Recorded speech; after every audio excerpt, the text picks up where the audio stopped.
Good morning and good afternoon on the East Coast. This is Charles Denham, Chairman of the Texas Medical Institute of Technology, TMIT, and welcoming you to our special webinar of a four-part series. And the first part of that four-part series is engaging, activating, and partnering with healthcare boards.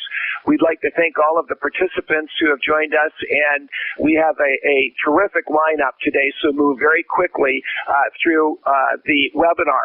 A couple of quick housekeeping details. If your audio is low, on the lower left-hand corner of your screen, you'll see request phone. That'll give you a direct phone line if your audio is low. Just make sure also that on your computer that you have your volume set as high as possible.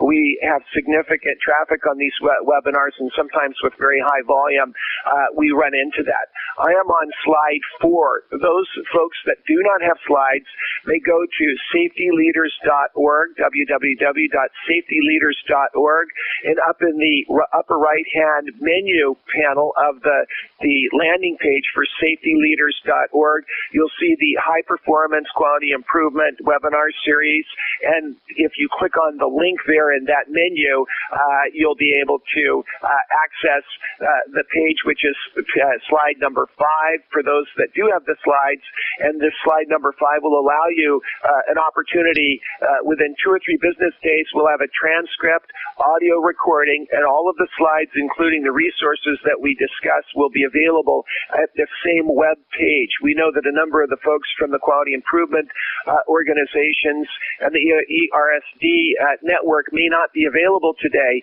and so we're recording this entire webinar as an asset for them. Our disclosure statement is on slide 6 and slide 7. No products or services will be discussed in any way. Today we're discussing engaging boards of directors. However, the disclosure statements of all of the speakers are on slide 6. And no funder or educational grantor has had any influence on any of the material that is being posted today or the assets. Slide number 8 is the mission of TMIT, and this webinar really strikes at our mission. Our mission is to save lives, save money, and build value in the communities we serve. We look for every opportunity that can save lives and save money and build value, and the work with CMS and what we'll be learning about is directly in that sweet spot. What I'd like to do is really turn over the initial opening of the webinar to Beth Daly-Ullum. Beth is a wonderful contributor to the business community and educational community, but also has very personal experience regarding patient safety and quality, and Beth will ask you to share with us some opening words. Thanks, Chuck. I'm so excited that all of you have come here together with a commitment to patient safety and a passion for improving care. Today you have such an incredible panel. I was formerly a business consultant and a professor at DePaul, and also served on many nonprofit boards in Chicago, so I understand the challenges of being a board member and also the great opportunity of engaging the board. But personally, I care deeply about patient safety because I've had experiences with medical error and the complexity of patient care. In 2003, I lost a beautiful, perfectly healthy, full-term 9-pound, 12-ounce baby boy to a preventable medical error at a major Chicago hospital. He suffered severe brain damage as a result of this error, and we eventually took him off life support and held him in our arms as he breathed his last breath. In the days, months, and years that followed, my husband and I endured this unimaginable loss, and today I still feel like we're missing a part of us at the dinner table every night. 5 years later, after my son's death, I had another child who was diagnosed in utero with major heart defects, tracheoesophageal defects, and spinal anomalies. So we now have a 3-year-old who is what you call a frequent flyer in Children's Hospital. He spent his first 3.5 months of his life in the NICU, 5 major and 31 minor surgeries, 2 feeding tubes, respiratory problems, the whole 9 yards. He's gone into isolation for 1.5 months after being colonized with a hospital-acquired infection before his cardiac repair. He's been overdosed. He's readmitted too many times to count, and all of this while having a well-educated, overprotective mother by his side. and it is hard to keep him safe. Just like the doctors and nurses who provide care in the hospitals, the hospital board of directors serves on the board because they care deeply and passionately about patients. Boards are tasked with setting strategic priorities, providing oversight, and allocating resources for the hospital. But too often, they lack the support and clinical knowledge to really understand safety.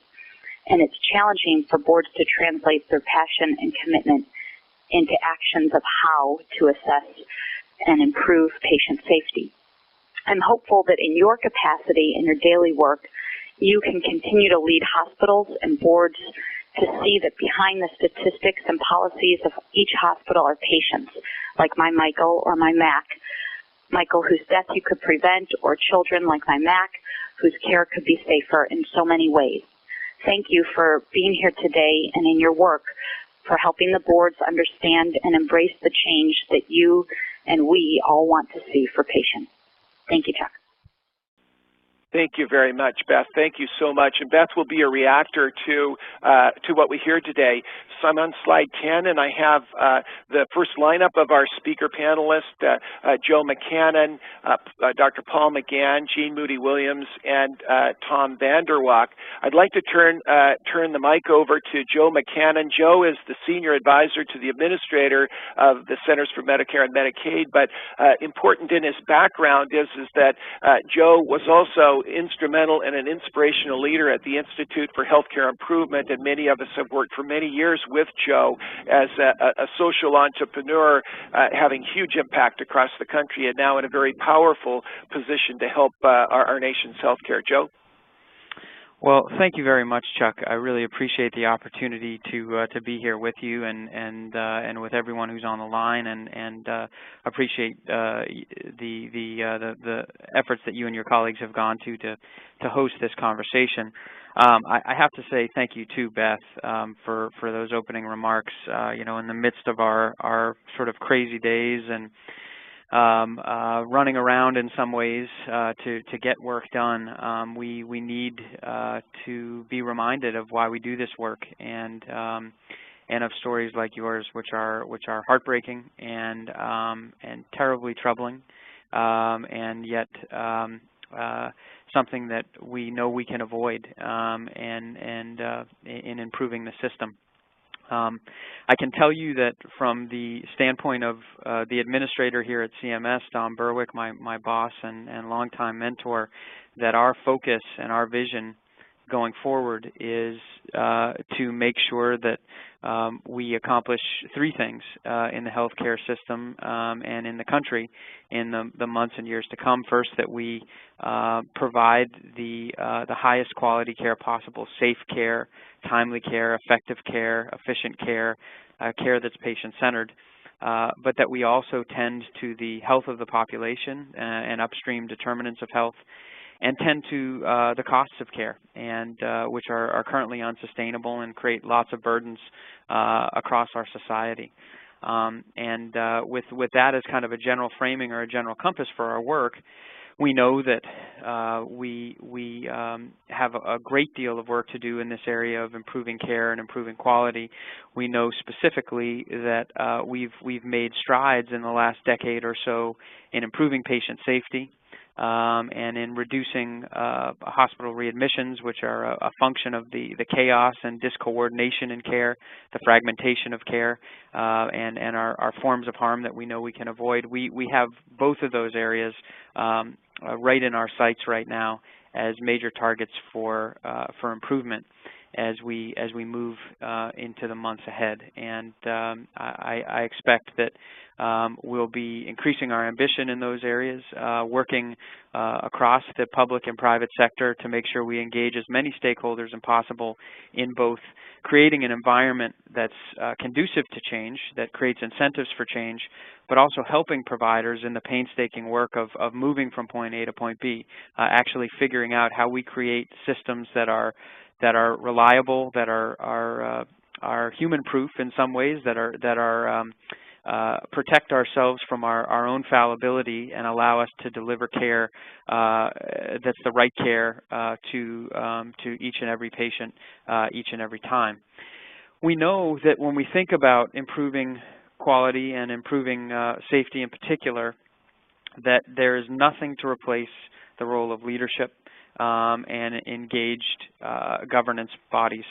I've been working, as Chuck described, been working on this particular problem of quality and patient safety in American hospitals for the last decade, and I can tell you that the sine qua non, the common characteristic of every single organization that's making exceptional improvement is that the C-suite and the board are engaged, and not engaged nominally, not engaged periodically, but engaged regularly in the ongoing monitoring and improvement of care.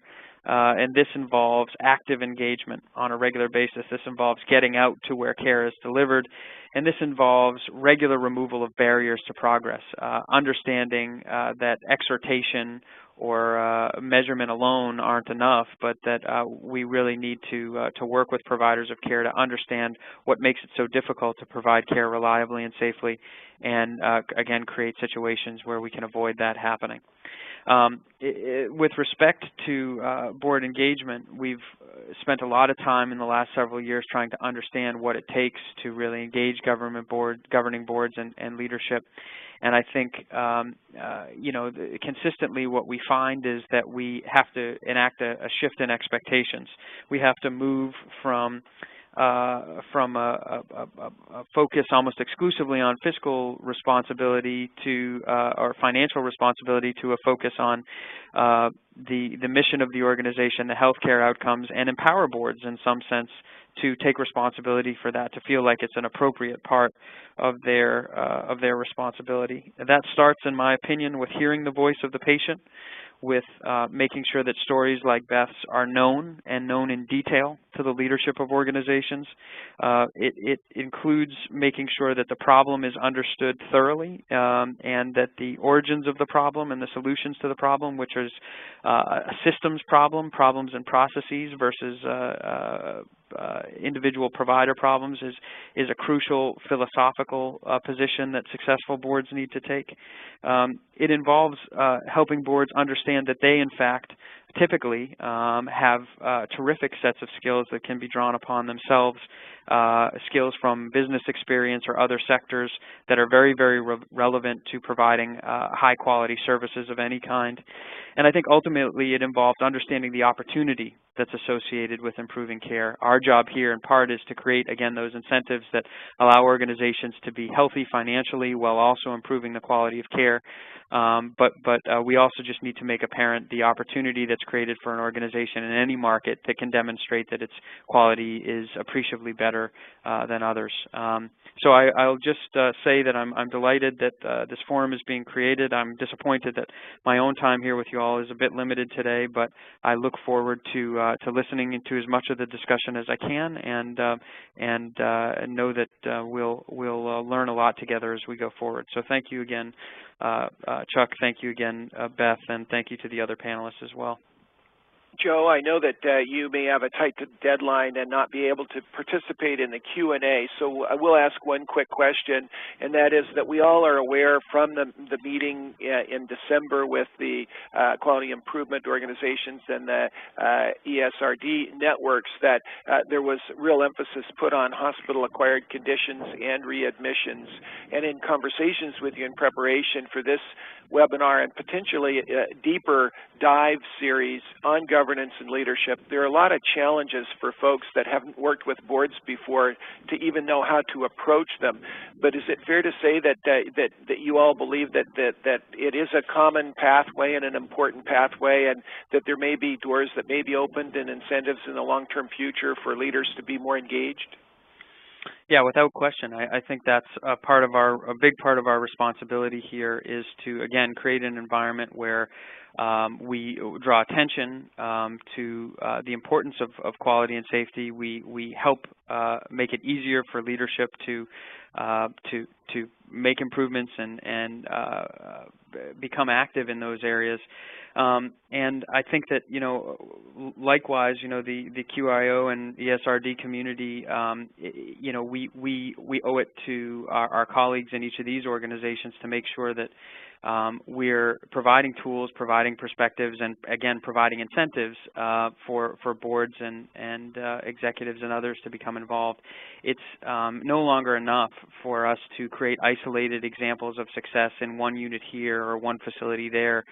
We have to shift now from that way of thinking and those good stories that we've produced in the last decade to really broader systemic change. And broader systemic change will only happen in safety and in care transitions if we engage leadership structures all across the healthcare system. Well, thanks so much, Joe. Really, really appreciate the substantive work, and I know there'll be a lot more to come. And we're going to be asking through a poll whether the attendees of this conference and others would like a deeper dive on approaching governance in the C-suite. We know it's a challenging issue. With that, we'll turn to Dr. McCann, the new acting director or the new acting chief medical officer for the Centers for Medicare and Medicaid. Paul is a board-certified internal medicine specialist, a geriatrician, and has an amazing grip and grasp of the challenges that we face in the real detail regarding performance improvement and weaving our way through a lot of the challenges that we have as we go forward. Paul? Thanks, Chuck.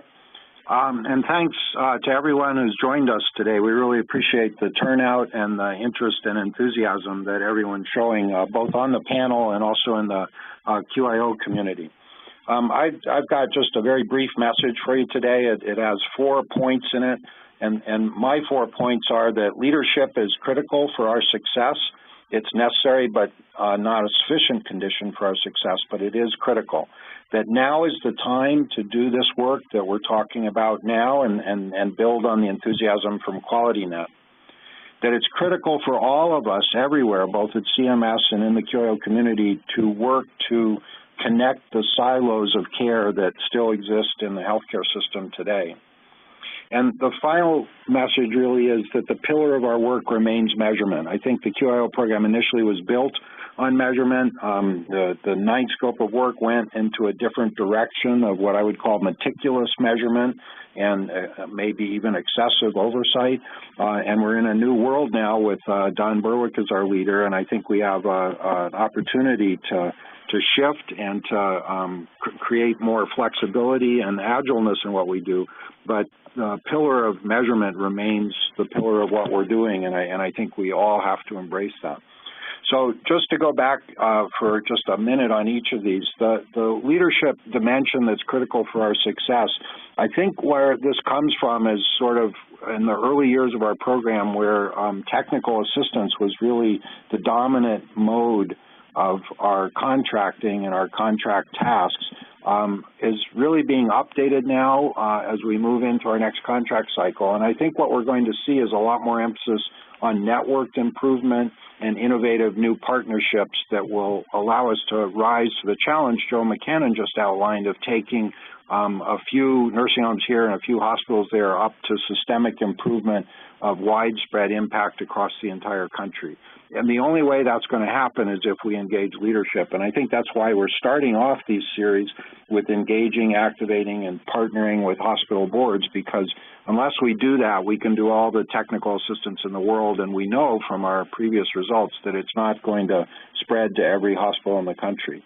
Now is the time, almost goes without saying. It was almost exactly a year ago that the President signed the Affordable Care Act into law, and that has truly revolutionized the landscape at CMS. There are just so many opportunities. There are almost too many to name in terms of the new programs that are coming out, the focus of the agency on safety, the focus on readmissions, hospital-acquired conditions, care transitions, many of the things that are the staple of our QIO work, and we're now being called upon to be servant leaders in the agency to dedicate our resources in concert with others to achieve these goals. I think perhaps one of the most exciting developments, which proves that now is the time, is the establishment of the Innovation Center at CMS. We still only have a broad outline of what the Innovation Center represents and what it can accomplish, but the promise is great, and I believe that we'll find that with many innovation projects that come out of the center, that the QIO infrastructure and network is going to be a big part in moving that forward. For addressing the fragmentation that Joe talked about, I think that's where this the criticality of connecting the silos comes from. And we don't have time to get into details on this call, but I want you to know that CMS is actively engaging thinking now about how to put a lot more energy into aligning, for example, Medicare and Medicaid, aligning with the CHIP program even. We've just absorbed the new Center for Consumer Information and Insurance Oversight called CSIO, which is going to set up the insurance exchanges. The opportunities for alignment are literally around every corner, and I hope the QIO program and hospital boards can join with us in our excitement about the potential for really transformational gains in quality across the country, particularly in the hospital system. And then my final entreaty as we go into the rest of the webinar is really just to maintain your roots in measurement. I would say as you get into hospital boards and engage with hospital boards, use your expertise in measurement to train hospital boards, particularly the non-clinical board members who used to just focus on financial performance, train them on how to check their quality and safety results from their institution on a regular basis. Train them to be regularly engaged on that, to regularly ask questions, and to become just as knowledgeable about quality measurement as they have been in the past about financial management. And I think I'll stop there, Chuck, in the interest of time. Great. Thank you, Paul. Terrific overview, and you covered some great material. I just want to remind all of the attendees that we are recording the webinar.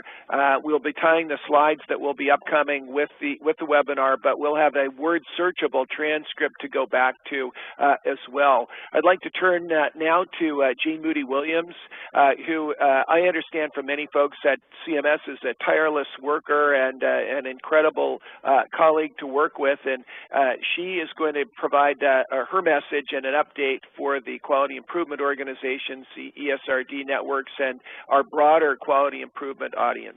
Jean? We've all heard some really great comments and visionary thinking, and my job and those of us on this phone is really to make this vision that we've heard and the extraordinary thinking of our senior leaders a reality. We hear the urgency and the need really to get started right away, and oftentimes the QIOs and ESRD networks are referenced as foot soldiers or the cadre of boots-on-the-ground professionals. So any cadre of foot soldiers, as it were, we need a war plan or a strategy. And we have such a strategy in the making, which has really received a wide array of comments from those across the country, including many of the people on this phone, in the form of a national quality strategy. And the strategy is in draft, and it will be released shortly by the department. I've received approval to at least reference the draft with the understanding that, of course, it will change or could change before it's finally released. But it really has three broad goals that are very much in alignment with what you've already heard, with better health care, better health for people and communities, and affordable care through lowering cost. But it goes on to articulate several priorities that really build on the broad aims of, and that includes making care safer, promoting effective coordination of care, assuring that care is person and family-centered, much of what we started this call today on that note, promoting the best possible prevention and treatment of the leading causes of mortality, and really looking at beginning with cardiovascular disease. We want to help communities support better health care and make care more affordable for individuals, families, employers, and reducing these costs through improvement. The very important thing, the strategy is very long, but the one thing that I focused on was Importantly, it notes that an effective national strategy must support effective local needs and strategies. So national standards and consistency in their measurement are essential components of the strategies, but at the same time, the unique needs and characteristics of local communities that must be supported to ensure activities that are responsive to and driven by the local circumstances and needs and capacities.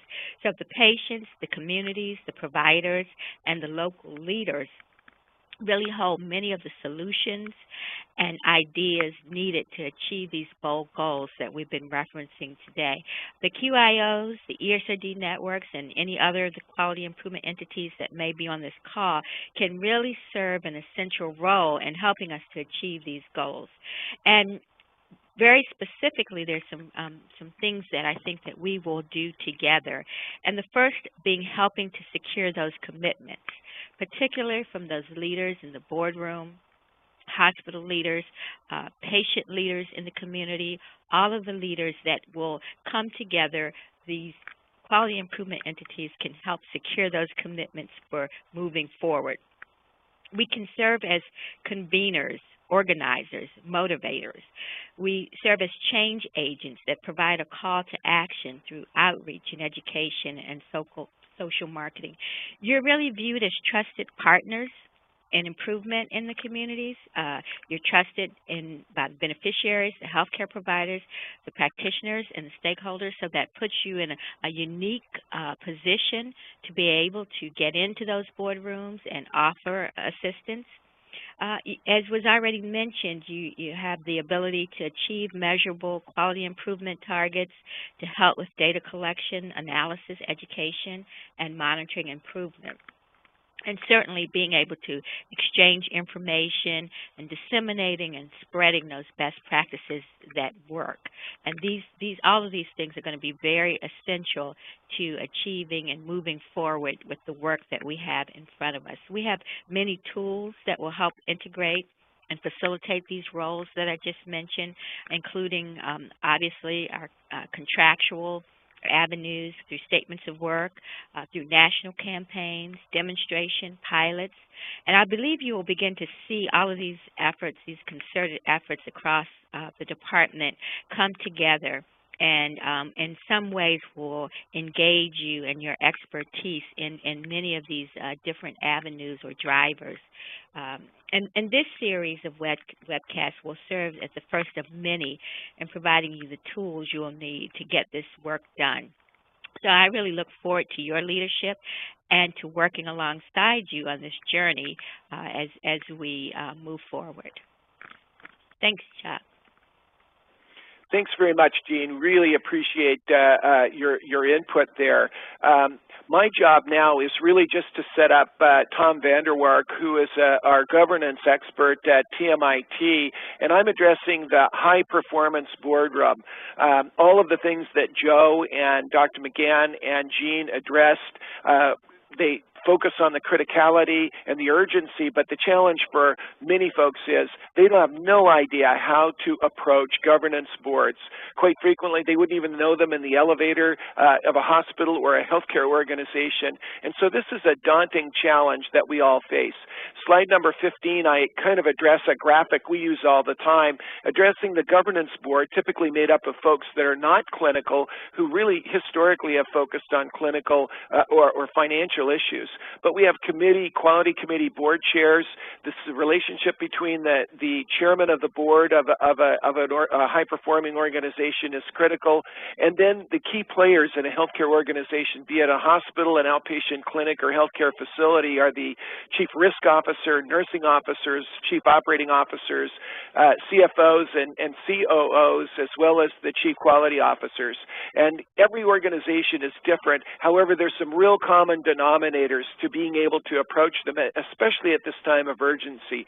And you heard from Joe McCann that addressed the regular and engaged nature of the folks that are in our high-performing organizations that are really leading the way. Now, the origin of this webinar really came from the Quality Net conference that was just a terrific meeting put on in Baltimore for QIOs and the ESRD networks. The content was terrific, and we felt that it was, because it was a public meeting, that the content was terrific for the broader audience. And so my job just over the next couple minutes is just to share with you the assets from that meeting, the videotapes of Dr. Don Berwick, his inspirational message, transcripts, and slides from the presentations will be there, including journal articles such as The Story Power, the Secret Weapon, which was addressed in one of our keynotes.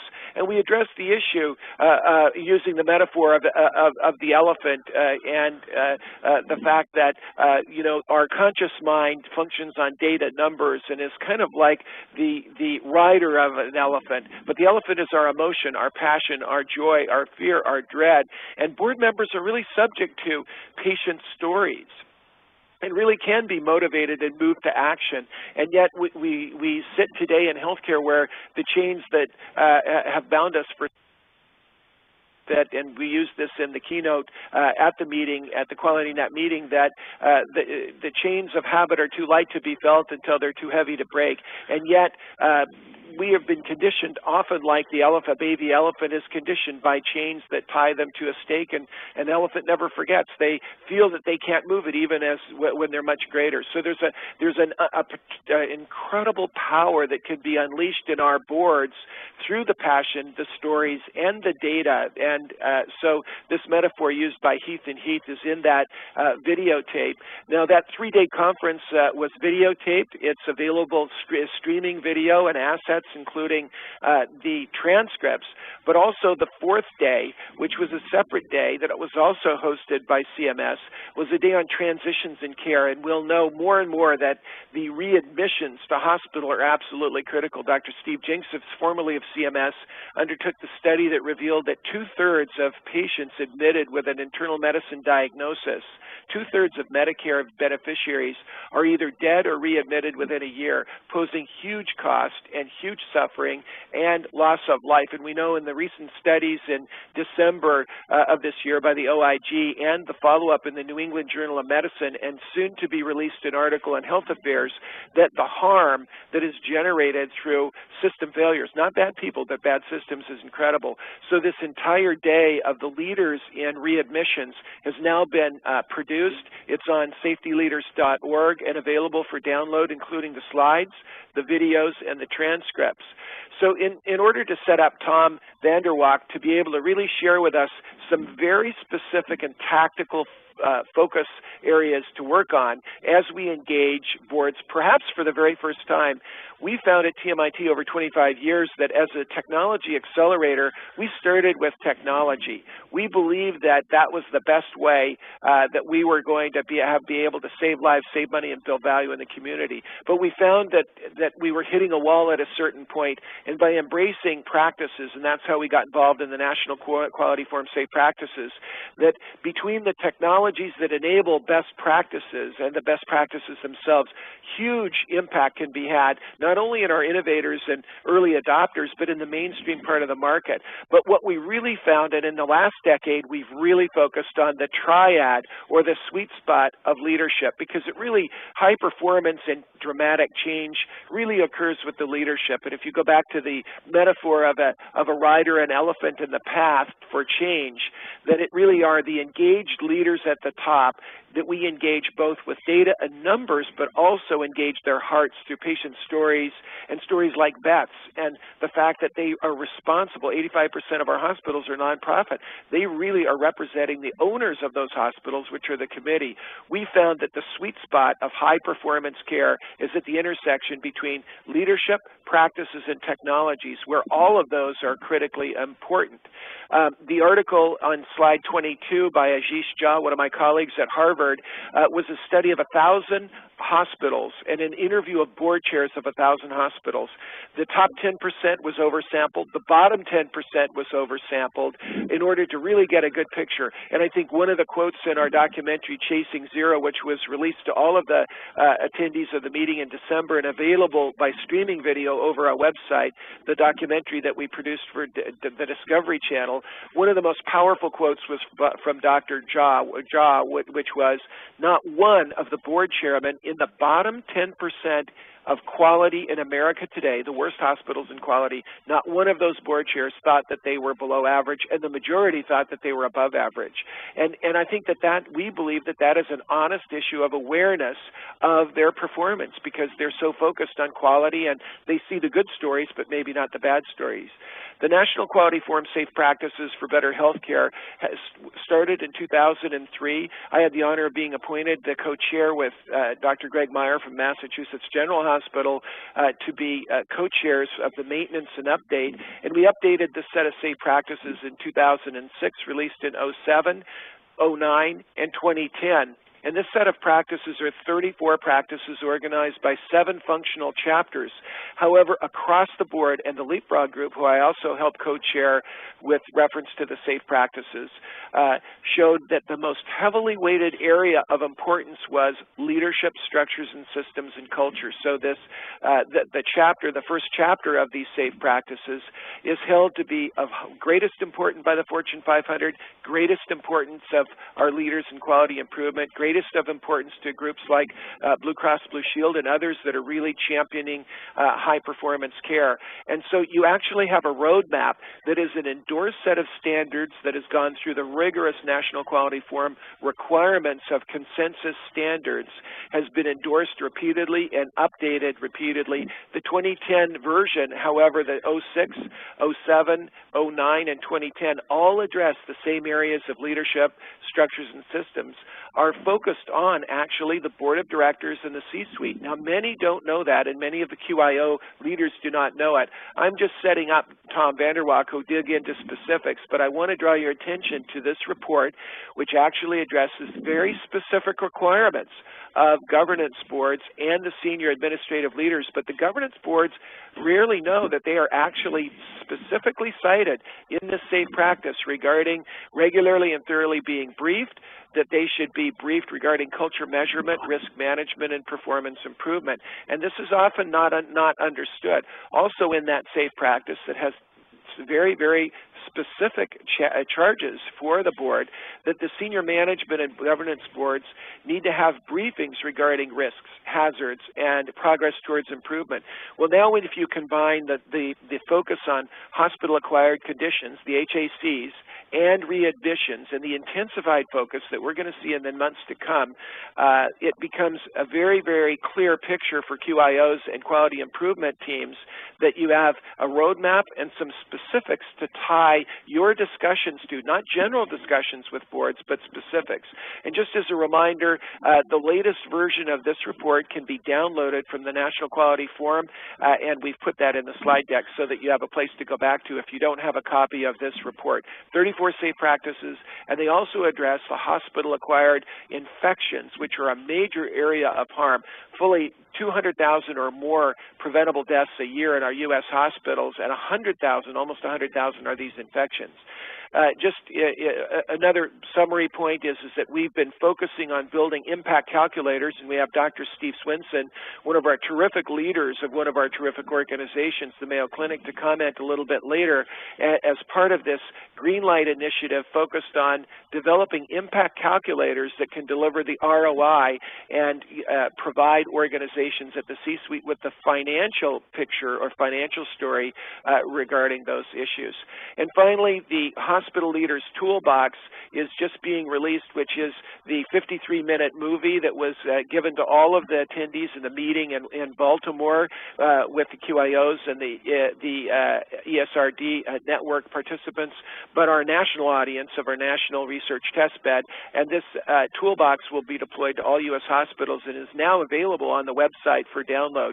Fully 3.5 hours of content available for organizations to apply to this challenging issue regarding governance boards, the C-suite, and telling the story. Tom VanderWaal is now going to take the microphone. Tom is, I met Tom when he received, very humbly, but received the Governance Award from the Leapfrog Group, which I co-chaired on the West Coast. He was the chairman of the board of Virginia Mason, one of our real terrific high-performance leaders in American healthcare. Tom was also a two-time leader of maritime organizations as a CEO and president of maritime companies that were very focused on safety. So he comes to us with training in lean, having been a board member and a board chair, with some real specifics regarding what you can do to engage the board. I'll also let you know that as he finishes, we'll have a poll, for a 3-question poll for the audience, to ask this audience if you'd like a deeper dive. We're covering the high level, some tactical specifics, but if another 2 or 3 webinars to really focus on how to approach the quality leaders, the quality committee chair of the board, and real specifics that we would like to hear from this audience. And Tom, we'll turn it over to you. Thank you, Chuck. We're having some snowstorms and ice storms up here on Whidbey, so I apologize for some technology challenges that we may have here. The reason we're here discussing activating and partnering with the boards has been well addressed. We've got significant patient safety issues in our country that are causing patient harm and significant health care costs. A solution, and one with the best chance of success, in my opinion, is to get the board involved, to lead the improvement actions required with stakeholder support in their endeavors. Boards often aren't totally aware of what the issues are, frankly, and when they are aware, they don't always know where to go, what to do to resolve the issue. So we're right on point here in terms of the support that can be provided to the board. I'd like to deal with some myths and truths regarding the board members, and patient safety. The actions that the board can take to improve patient safety outcomes. If we're going to be supporting the boards, we need to know what potentially they can do. And then I'd like to kind of step through, from my perspective, how stakeholders can help assist the board with their mission here. And then last, identify some further resources that might be available. If you could switch to the next slide there for me, Chuck. The following slide, please. This is a picture off the stern of a tug, my earlier business, in 25 to 35 foot seas in Alaska. And I always like to connect a person with the discussion that we're going to be having. Shortly after I became a CEO at FLOSS, we lost a sailor overboard under conditions like this. The accident was preventable. More horrifying to all of us was the employee struggled in the water for 10 minutes with the crew trying to get him back aboard. We had the right equipment for normal conditions. We did not have the proper equipment for a 300-pound man in a survival suit in 30-degree water. I met with the tug crew when they reached port. I met with the sailor's wife and 2 sons shortly thereafter. Whenever I'm in discussions with respect to what we can do to prevent harm, I'm reminded of those discussions. And I'd like us all to be thinking about, we're talking about real lives to be saved here, not just statistics. One other example that I'd like to bring forward from this particular incident was that we went to our board. I took a team to our board shortly after the accident occurred with a solution, an explanation, and a request for support. We were able within 2 weeks to fabricate and put on the tugs a portable davit-type system that was capable of saving this man's life, although it was too late for the accident that occurred. We took the additional steps of then going to the family, going back to the family, going to the tug to discuss with the tug crew what we had done to ensure that this accident would not occur again. And I can still see the relief that they had, that the tragedy that they had to endure was not going to be repeated. Certainly didn't bring back the sailor's life, but we were able to assure them that this accident would not occur again. The board is capable of making those decisions and making things happen, and that's what we're talking about here today. So the first myth and truth that I would like to address on the next slide is that patient safety is truly a board responsibility. The board has legal and fiduciary responsibilities for patient safety, of obedience, loyalty, and care. It has core governance responsibilities for stewardship of the organization. And it has business responsibilities that are directly impacted by safety performance.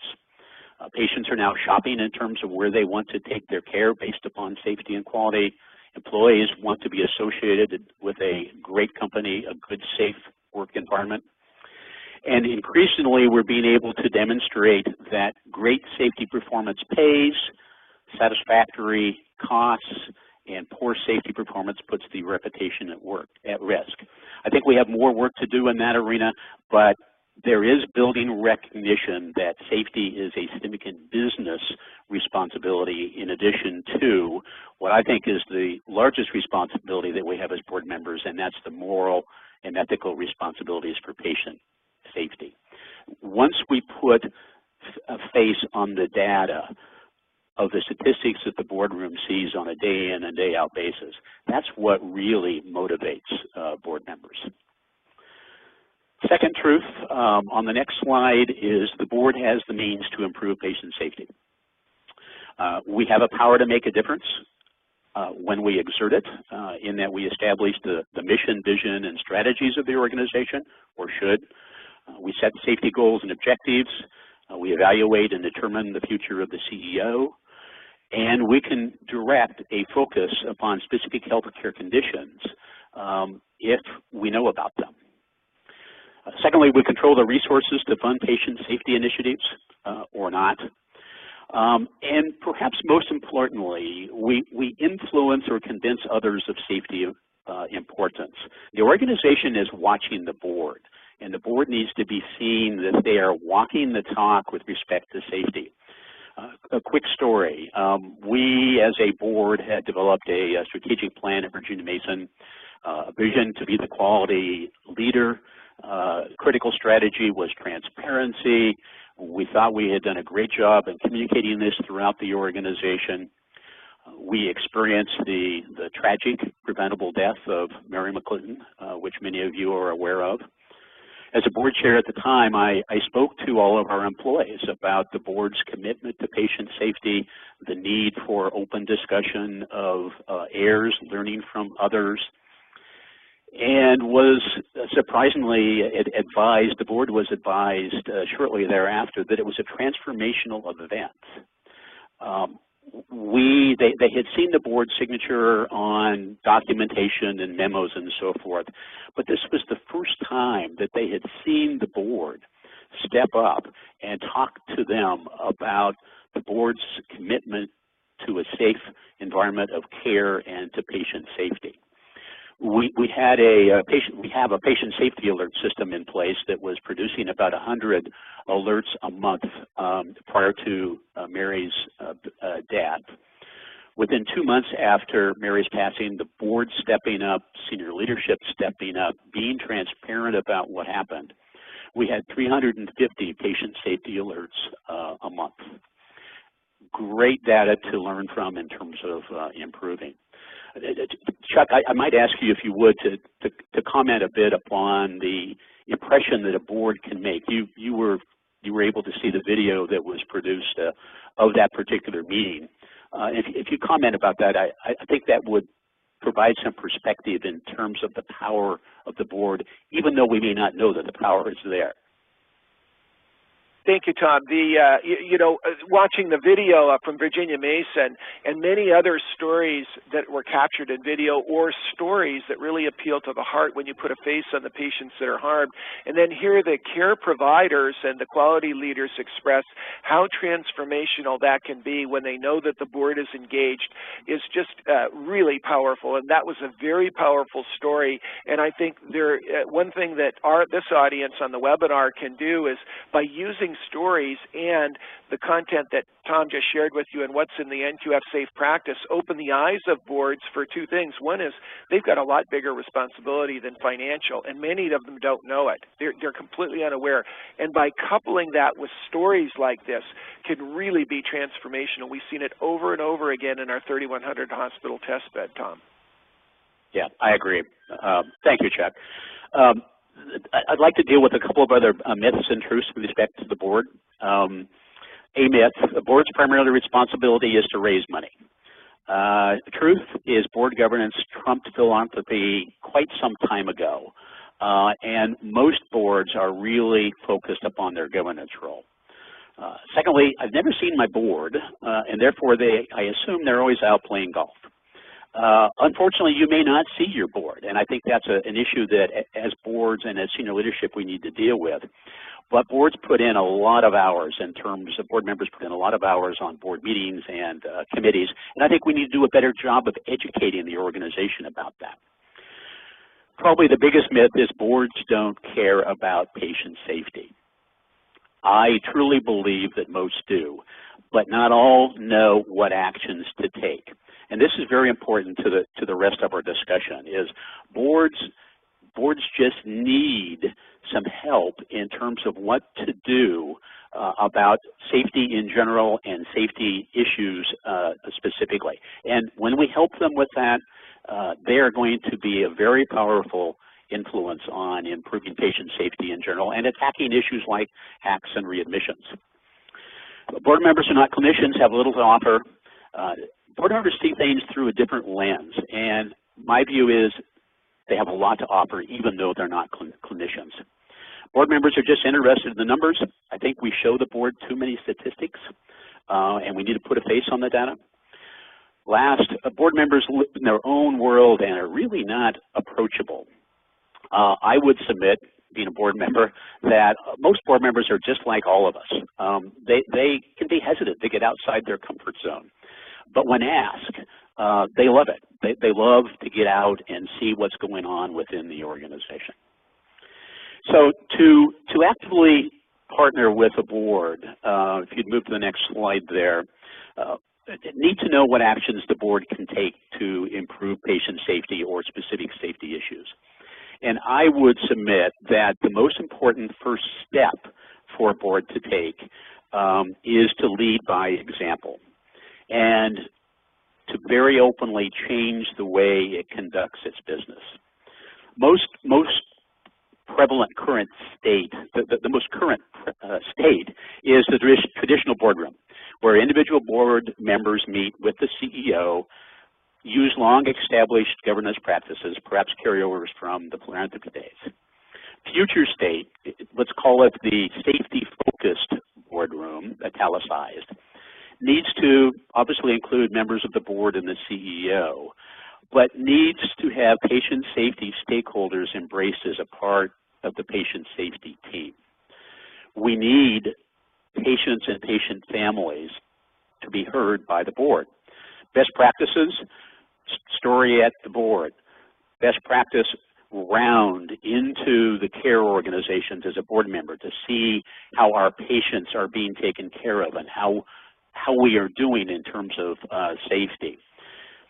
Board committees need to be heard, not only from the board chair, but we need to bring the committees to the board on a routine basis, particularly the Safety and Quality Committee. The physicians, clinicians, and senior leadership don't necessarily have to be board members, but they should be present at the board meetings, certainly in discussions when patient safety is a significant issue on the agenda, and it should be the majority of the agenda. So we need an enhanced safety-focused boardroom. We also need a boardroom that's using current best practices that have been used by others and can be borrowed by the organizations that are starting their improvement journey. The board needs to take ownership. It can be as simple as a board member and the CEO stepping up in front of the organization and saying, we are committed to patient safety in this organization and this is what we're doing about it. Safety culture is huge. One example in terms of transparency in the organization can be huge in terms of sending the message to the rest of the organization. The board needs to set very aggressive goals and objectives. We need to openly track, monitor, and report our safety performance, openly in terms of throughout the organization, openly in terms of our external websites, in my opinion. We need to establish safety evaluation and recognition practices and start with the board. We need to evaluate our board members in terms of their commitment to patient safety and their discussions to patient safety. We need to make the most of our time together. We meet on average 40 hours a year. That's 1 week out of 52. We need to be very smart about what we do at the board meeting and what we don't do, what we delegate to our committees. And last, we need to select board members that have safety experience either within healthcare or external healthcare. It's a very large contributor to opening everybody's eyes in the organization to get people who have seen safety and quality outside the organization. Some specifics with respect to hacks and other specific healthcare issues. And this follows the 4A model that Chuck discussed with respect to the NQF safe practices. As a board member, I had heard about safe practices, but I didn't know what they meant. And frankly, one of the reasons is that if I had provided a copy of the safe practices and read through it, it's wonderful data. It's very, very well done. It's not in boardroom speak, if you will. So it's very important that we translate and look at the NQF safe practices from the eyes of the boardroom. And the way I would suggest that we do that in tackling any specific safety area is to, first of all, develop an awareness of the problem, understand the big picture, understand your own picture, put a face on the data, talk to a patient who has experienced a hospital-acquired condition, and ensure an ongoing flow of information throughout the organization on the issue. Ensure accountability. Understand what's expected of the boardroom in terms of tackling the HAC improvement initiatives. What should be our role in messaging? How should we support the CEO? What resources are going to be required? Ensure that there's direct accountability. The CEO certainly is the champion for patient safety, is ultimately responsible, should be part of his evaluation process, and for those down further in the organization that have significant roles as well. With respect to ability, we've got to ensure that the processes that we put in place, we have properly funded, properly supported, or they're going to be another flavor of the month. Nothing more powerful here than the board chair, the CEO, with the patient saying, here is what we're going to do to reduce hacks in the organization. That picture would be worth a million words that would be put down onto paper. And lastly, initiate the actions. Lead and oversee the performance improvement issues that we have at hand. Participate in the development of the performance improvement plan. That could be the Safety and Quality Committee, then approved by the board. It could be the full board. But the board has to have a fingerprint on major safety improvement initiatives like that. And then make sure you engage and oversee and demand the plan execution. There is absolutely nothing wrong with the board demanding that a particular event take place in order that particular safety issues are resolved. So knowing what the board should perhaps be doing, what can stakeholders do to engage with the board and support them in their role? The healthcare acquired conditions are a great example in that it's timely, it's high impact, it's very noticeable to all involved. First thing that I think would be appreciated by a board member in terms of providing support would be to develop a door opener, if you would. Provide an executive summary of what the HAC issue is, how it's being portrayed nationally, the harm that's being caused, the costs that are being incurred. Executive summary, this is the issue. Put together the suggested questions that the boardroom should consider asking now. For example, what's our own performance with respect to HACs? What's our trend? What's our goals? Board members should be asking, who are the best performers? What practices have they found to be of value? What improvement initiatives do we have underway, and what are the results? What's this costing us? How do we know for sure? What patient lives have been significantly affected or lost, and how do we know for sure? And what's our disclosure policy been? How have we handled the significant effects of a hospital-acquired condition on a patient or patient family? I would also go to the board with some suggested potential immediate actions that the boardroom should consider taking. Engage with a patient family that have dealt with the hospital-acquired condition. Engage with physicians and nurses to understand what it means to them in the organization and their thoughts with respect to how we might improve our processes and procedures. Then revisit your goals. I would strongly feel that if we've engaged with a patient, engaged with our own staff, we're going to come back and we're going to revise our goals and objectives for hospital-acquired condition reductions. And openly communicate. Openly communicate your new plan, your new goals, and the board's commitment to reducing the safety exposures associated with hospital-acquired conditions. Next step, and perhaps this is the most difficult step, is decide who you use to open the door. It may be hard to get to the board. And I would submit that that's not because the board doesn't want to hear. It's just that there are some gatekeepers along the way. Plan A would be to use your established relationships if you have them, and certainly our QIO audiences have that ability. If that's not successful, I think you need to be sensitive about it, but the board wants and needs to hear, so be courageous about moving to Plan B. Find some other way to get to the board. Use the 6 degrees of separation. Cold call on a board member. It's okay. Board members don't mind being cold called. That's a generalization, but I think based upon my experience, it's true.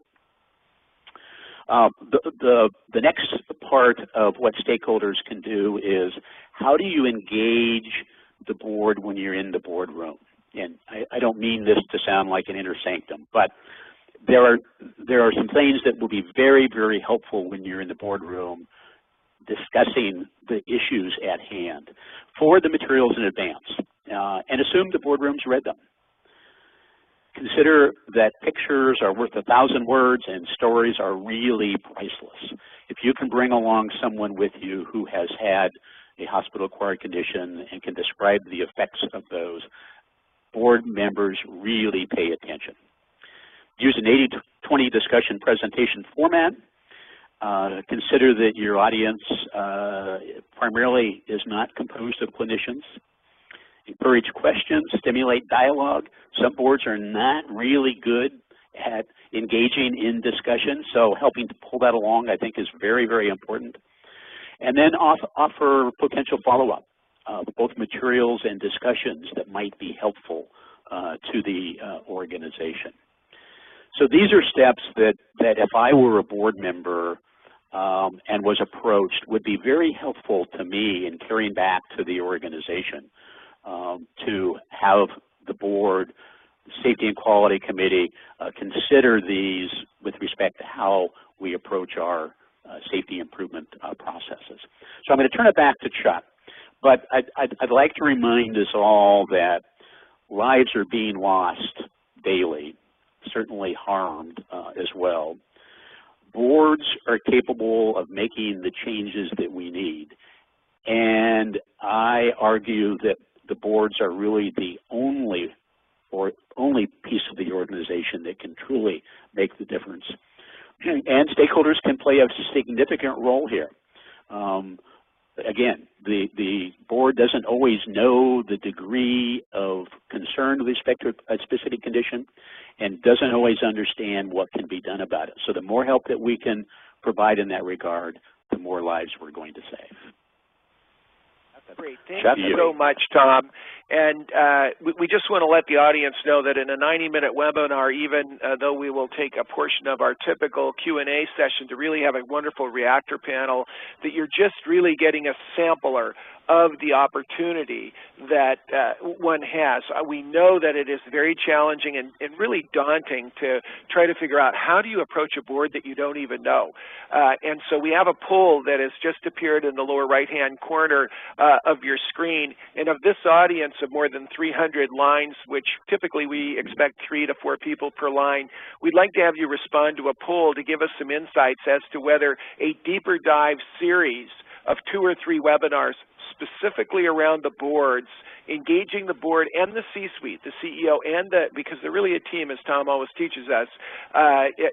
We have this poll to ask a few questions regarding whether a deeper dive of webinars would be worthwhile and whether a reasonable cost would be appropriate, and if a series for governance leaders themselves would be appropriate. And that question really is, what if we were to put on a webinar for boards that you could attend with the boards you're reaching out to, so that there could be, facilitated top quality speakers that could speak to the board members directly, educate them about the hacks and readmissions, and have you there to be as an assist to then work with them after that.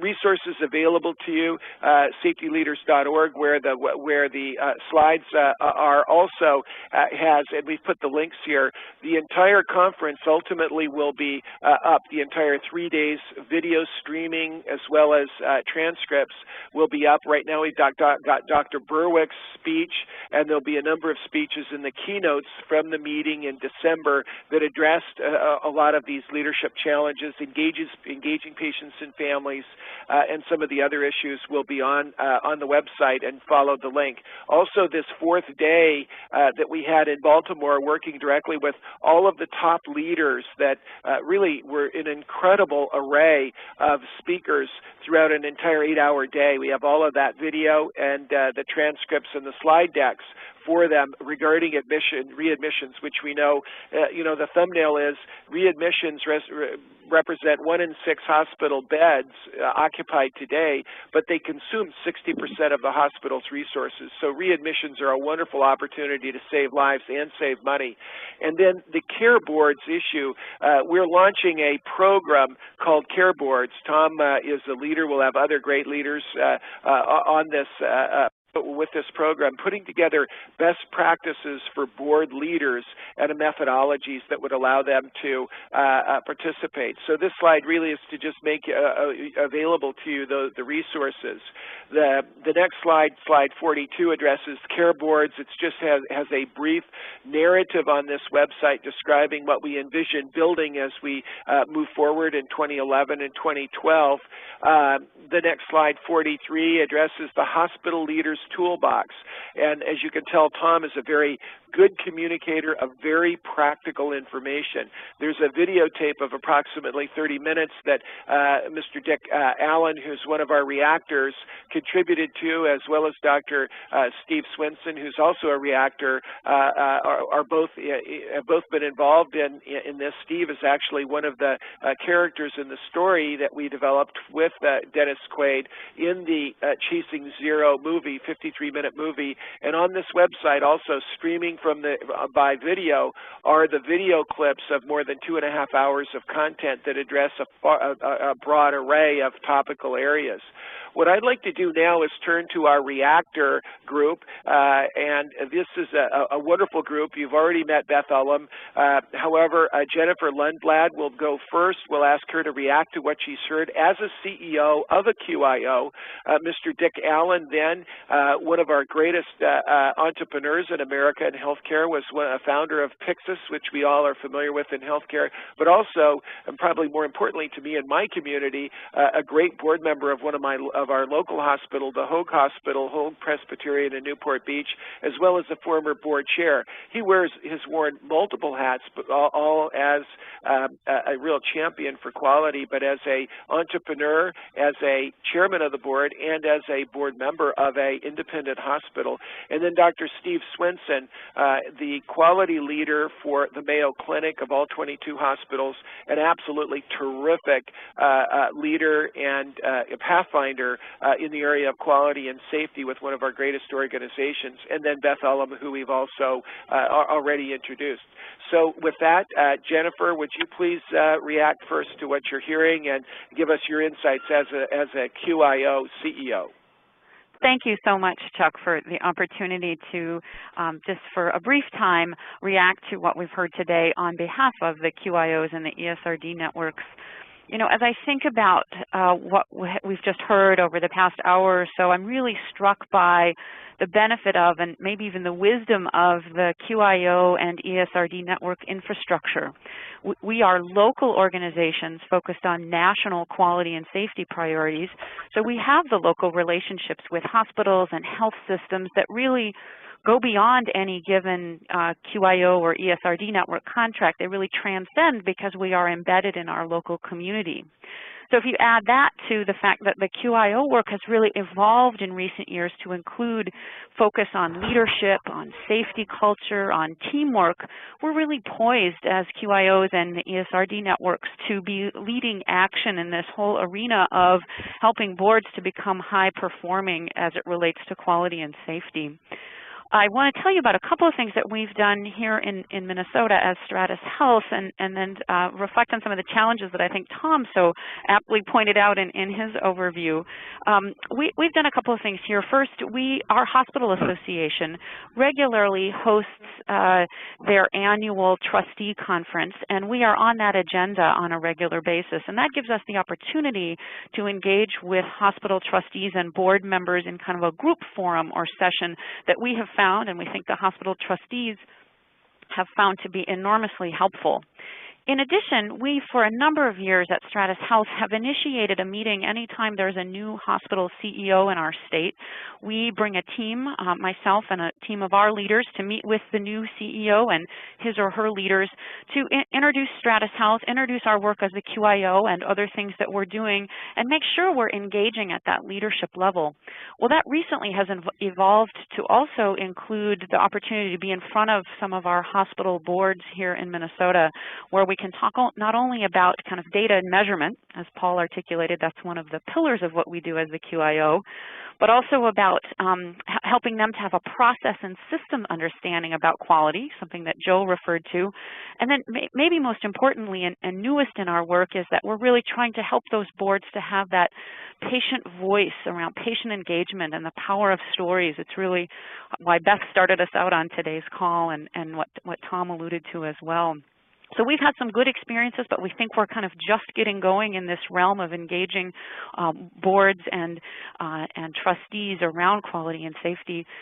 As I think about what we've been challenged by so far, it's really been time and attention, both ours and the boards and trustees. It's also been about finding ways to convey our expertise in ways that are useful and meaningful to the board members and trustees, really crafting the message, and Tom was just alluding to that. And then lastly, a challenge around ourselves getting smart about board and governance best practices so that we really can be knowledgeable and credible partners in this arena. So I think it's hard work. I think there are lots of challenges, but I think the QIOs and the ESRD networks are really poised, and many of us already are, working with board engagement to help drive quality and safety in our community. So thank you for the opportunity to reflect on that and to be a part of today's program. Well, great, Jennifer. And we'll look forward in this 4-part series of webinars actually for the national audience, but really focused also with the QIOs and the ESRD networks to have them sharing their success stories and their failures at approaching boards. I think the experience that these foot soldiers can have in each one of our communities would be just terrific. I'd like to turn to Dick Allen, as I've introduced him earlier. Dick also is a professor at Stanford and really a wonderful teacher and mentor to many people in innovation, and has a wonderful view of healthcare as both an innovator but also as a community leader. Dick? Well, thank you, Chuck. I have a handful of comments here. They're going to probably sound a bit disconnected, but hopefully they'll be quite pertinent. I have to start just by commenting on Beth's story. It does indeed put a face on the data, and I think boards need to know this. We need to know what happens when we are denying care, not consciously, but when care is denied because the systems, the right systems, the good systems are not in place in hospitals. So, Beth, thank you for sharing that story. For me, just sitting here probably 3,000 miles away from you, or 2,000, it's a compelling story, an emotional story. Boards need to hear it. We sometimes get inundated with the good stories. We need to hear the quote-unquote bad stories as well. One of the things we've done here locally is to ask patients who have been poorly served, if you will, or family members of those patients to join our Quality Improvement Committee. They sit on our committee. They offer a different perspective that's a very, very healthy one. It sort of moves us in the direction of Tom's quote-unquote future state of governance board. We're doing some things in that regard. So, Beth, thank you for sharing that story. It's an important one. A couple of other comments here. Going back to one of the points that Paul McCann made, he said measurement is the key. That is so true. Most of the people on boards are not clinicians. Most of them have very little understanding of the healthcare system, which most of us know is as complex as any in this country. And so we know measurement is key, but where we struggle, quite honestly, is what to measure. There are so many indices, so many things one can measure. So it's sort of, that's piece one, is what do you measure? And then piece number two, important and critical, is assuring that the data that you collect is good data, so that what you're measuring is the right thing, but also that you're giving you're compiling correct and accurate and good data.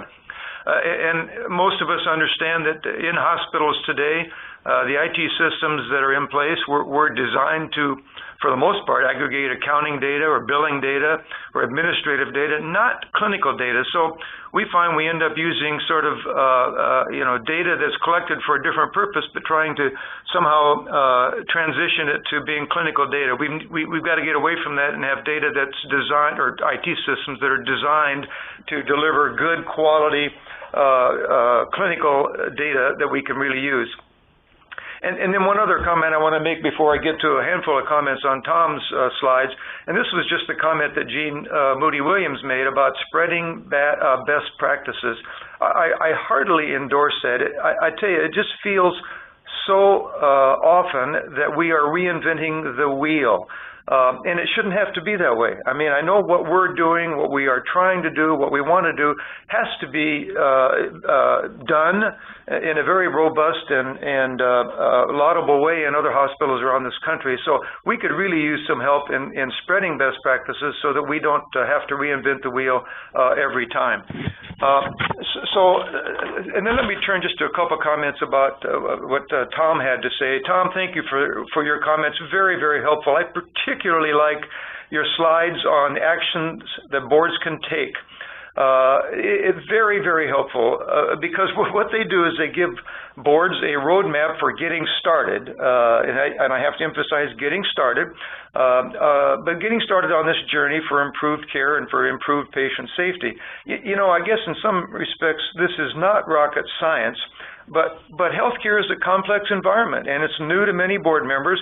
We do need help, and you've given us a nice list of sort of things you can do to get started. So that will be very helpful. Last comment I will make is this.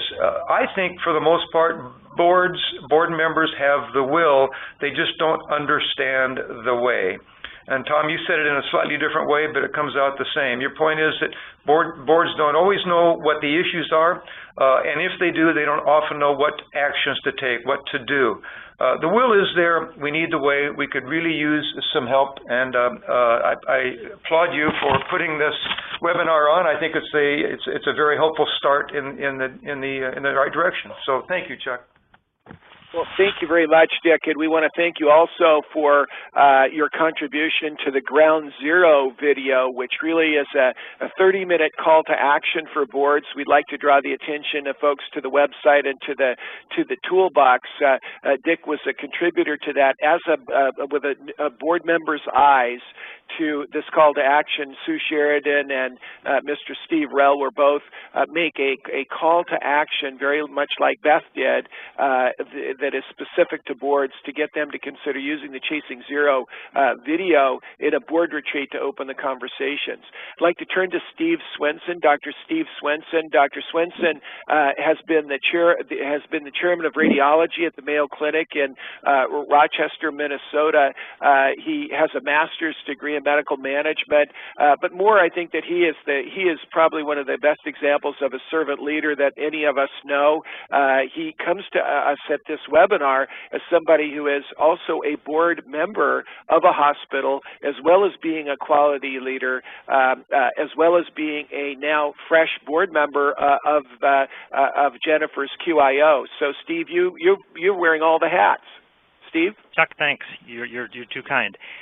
Listen, this is a fabulous webinar, and I just enjoyed and learned from Beth to Tom to Dick to the whole crew. And if I had to distill this hour and 21 minutes of great presentations and discussion, I come up with two words. I come up with patient-centeredness and humility. And for boards to be highly functioning, it's as simple as that. And to do that, you need constant reminders. So if the agenda has more finance items or time than outcome safety or service discussions, then board members can change that. And to keep that humility of understanding that as good as the reputation of your organization, medical center, clinic, or hospital might be, that it's not as good as it should be through the eyes of a patient. And so in this, when you look at the different layers of organizations in this country, they all serve a purpose. So the hospital boards need a force to make them uncomfortable with the status quo. QIOs can serve that purpose, and TMIT and IHI and regulatory organizations like the Joint Commission, by setting expectations and then transparently sharing those results. And boards need to do the same thing for their departments and their frontline caregivers.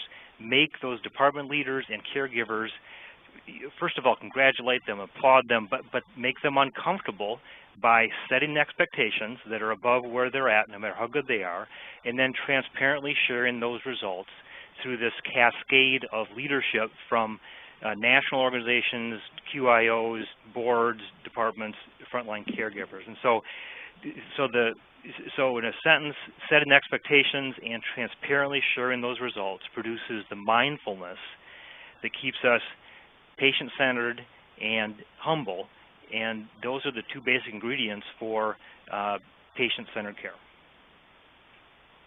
Thanks, Steve. What I'd like to do is now go to Beth. I'm watching our time closely, Beth. I want to just see if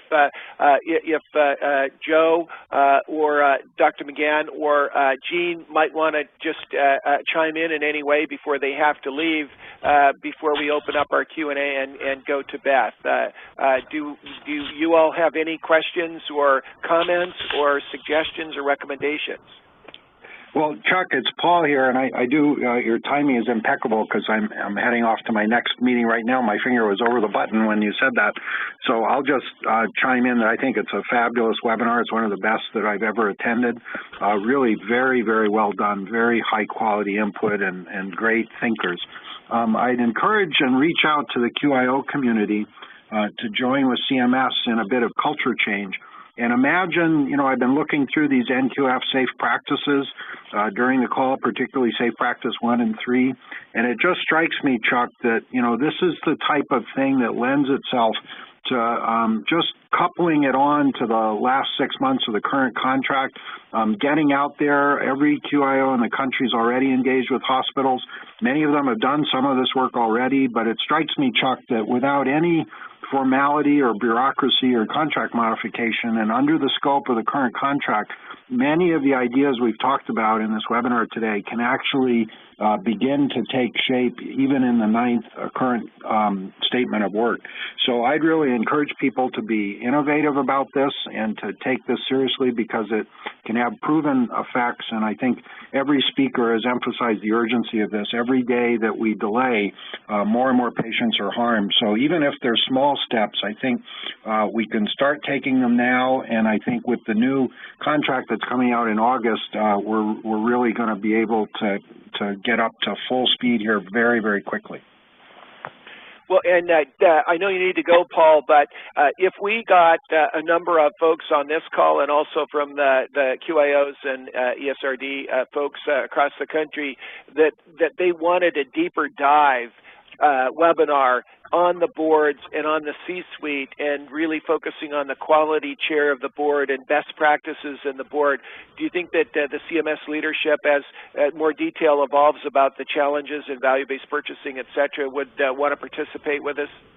I think we would, Chuck, and I think we'd also take it up a notch. And by that I mean I think we should also start getting in the habit as we dive deep into subjects like this to sort of set up a network of requests and offers and what Dennis Wagner calls an action and learning network with an emphasis on the action. So maybe we can brainstorm a bit on that after the webinar is finished today. Thank you very much, Paul. I don't know, Jean, I think also had a hard stop, as did Joe. Jean and Joe, are you all still on, and would you like to comment? Well, this is Jean, and I'm still on, and I too would like to echo that. I think this has been great. The material presented has provided some very concrete actions that we can take as next steps. I appreciate Jennifer noting that this is what we do already, and this is how we go about doing it. And I'm sure if we opened up the lines, there would be many other QIOs that could chime in. And it's that kind of sharing and energy and synergy that we're looking for and coming out of these kinds of activities, and then learning directly from the board members, you know, what impacts us and how we would like to receive that information, I think, you know, is priceless. So thank you. Great. Thank you, Jane. One of the questions that we have, I'd like to go back to Beth for a reaction, but also one of the questions that we had pop up and folks may be dropping off is whether continuing medical education credits and whether continuing education units for nurses are offered with both the Chasing Zero movie and with the Ground Zero movie, which is focused specifically at boards. And the answer is yes, they are, and the credits are offered both by Discovery Channel as well as through AACN, the Association of Acute Care Nurses, and so they're free credits. And our belief is that we'll be offering some board credits as well for those that would be interested in those. Beth, would you like to react to what you've heard? The only last thought I had is that I hope that everybody on this call can not assume that the board knows the stats about safety or how to tackle them, that you all can go out there and reach out to them and give them the tools, because I think we all can assume or hope that they want to know about safety and how to make it better. Well, great. I'd like to come back because we have a few minutes now, and we do have some questions that we want to ask of our reactor panel and allow others to sing in. Going back to Dr. Swenson, you're very actively involved in the quality leadership position, interacting with your own board and then being on a board. What advice, Steve, do you have to quality leaders in independent hospitals or small hospitals and groups about tackling these issues of hospital-acquired conditions and readmissions, these two subject matter areas. Any advice that you have to share? You've got to be a catalyst for change, and a quality leader, all of us should be quality leaders, need to get numbers in front of leaders showing that there's an opportunity for improvement. You can do it in a positive way, but until community members and all members of the board understand that we're not as good as we want to be if we were a patient, that is a powerful catalyst for change. And then once you get that recognition and that discomfort, there are a ton of resources for driving out infections and other causes of harm. Great. Jennifer, your thoughts regarding best practices and whether you believe that the network of which you are a CEO, whether there would be interest in having best practices to approach boards, not just the best practices boards should practice, but actually best practices in engaging boards. Well, what a great question. I do think that across the QIO network and the ESRD community, we are quite accustomed to working with best practices when it comes to quality and safety and clinical and organizational change. So I think that this community would also be open to learning more about governance best practices and how we can incorporate those into the work that we do as locally based quality improvement organizations. So I think there would be a real appetite for that because it very much fits with the mode of operation that we have. A follow-on question, then I'm going to go to Dick, and the follow-on question is really regarding the issue of the focus that you have in terms of success stories. Do you believe that there are success stories across the networks and kind of opening up some crosstalk and dialogue of successes and failures might be helpful?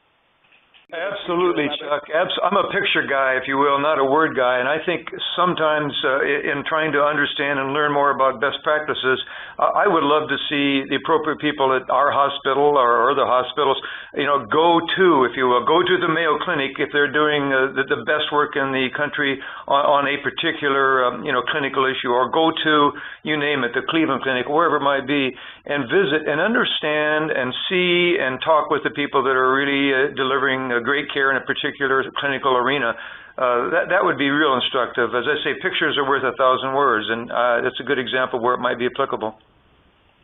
Well, we might finish then by just addressing this concept of care boards. I've moved to slide 42 for those that are tracking on slides and not watching their screens. We're launching an initiative that will be a best practices repository and a portal for such practices. And I think if we get a positive response from this webinar for those that need to approach boards, that, Tom, we might consider to include in that portal not only the best practices boards can practice that would tie to the safe practices and the Ground Zero movie, but also perhaps the practices of engaging boards. And then, Jennifer, inviting your organization and Steve, the ones that you're a board chair of, and others to really kind of submit some of the, and get some crosstalk collaboration on some of those practices. Tom, do you want to respond to that before we go back to Beth with for our final words? Yes, I would. I think that's a great addition to the package, if you will. Board members want to hear from the community. They really do. They don't know how to do that. And I think if we could put together ways from a patient's perspective, a community leader's perspective, the way to get to the board, I think that would be very, very helpful because it's a win-win. Boards want to hear, and there are stakeholders out there who have a lot to offer that we need to be able to hear from on a routine basis. It was interesting doing a little bit of web research on community, a person who is trying to engage with their board. You will get virtually nothing out there in terms of best practices on the web for doing that, which says we haven't spent enough time in healthcare to develop that linkage and communicate that linkage. So I think it'd be a very, very positive overall addition to saving lives. great. Well, we'll go to Beth to close. We've learned our lessons with our national test bed research hospitals, our 3,100 hospitals, that everyone is so busy that they don't want to miss anything at the end of a webinar, and they hate it if we run long. We will be transcribing this entire webinar. It will be available on safetyleaders.org for a word searchable document. So if you heard something Tom said or Steve said or Beth said, you can use Control-H in a Word document and go to that. The audio will be available as well, and all of the videos that we described in the assets will continue to be replenished. The final note that I would say is that this is the first of a 4-part series. In approximately a month to 5 weeks, we will have a webinar on engaging patients and families. That is to bring patients and families into the quality infrastructure of hospitals. And we have Dr. Tamimi from Mayo Clinic and folks from the Dana-Farber Cancer Institute and others that have really succeeded. But as well, we're going to have folks that have failed or learned from their failures so that we can really get a well-rounded view of how do you start to bring patients and families, which is a scary thing, into your infrastructure. The following two, 1 month at 1 month intervals, will be engaging purchasers, and we'll have more from CMS, but also Blue Cross Blue Shield, United, Aetna, and a number of representatives on programs of how we can engage with them around some of these challenging areas like hacks and readmissions.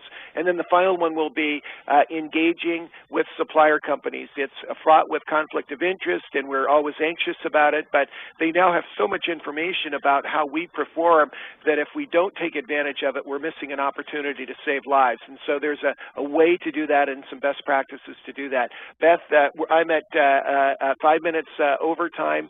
Would you like to just share with us the final words? We love to hear from a patient or family member to close us. I'm just very hopeful that you are all here and making such a difference. I think back to my own loss of my son, and when you talk about what Dick said about, is the data good data? In our situation, there was no incident report filed. The board didn't know that my son died. They didn't know that there was an error. And the only way they found out is because my uncle was on the board. And it's devastating to patients. And I think it's devastating to the caregivers.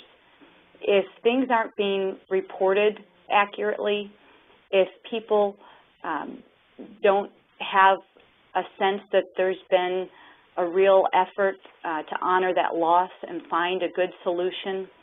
And I think the board members would be so sad to spend all the time that they really do spend at the hospital and not feel like they're making a real impact. They are making an impact, but it's your job out there to measure, to help bring accuracy of the data, to help bring forth those best practices and connect with them so they know what they need to know and they know that that information is good information and they know what to do with it. So thank you for me on behalf of all the patients who have been harmed and for all those that I think you can prevent future harm with down the road. Well, thank you, Beth, and you've made the ultimate sacrifice with your and now committing your time on this webinar and going through your story. We know is not easy, and we know you do it to help others. So God bless you, and thank you very much. We'll close the webinar, and we'd like our speakers to stay on. We'll go into the speaker ready room audio, and we'll just do a quick rapid cycle debrief to see what we can improve for next time. Thank all of you across the country, and we wish you all the best in the work you do going forward. Thank you very much.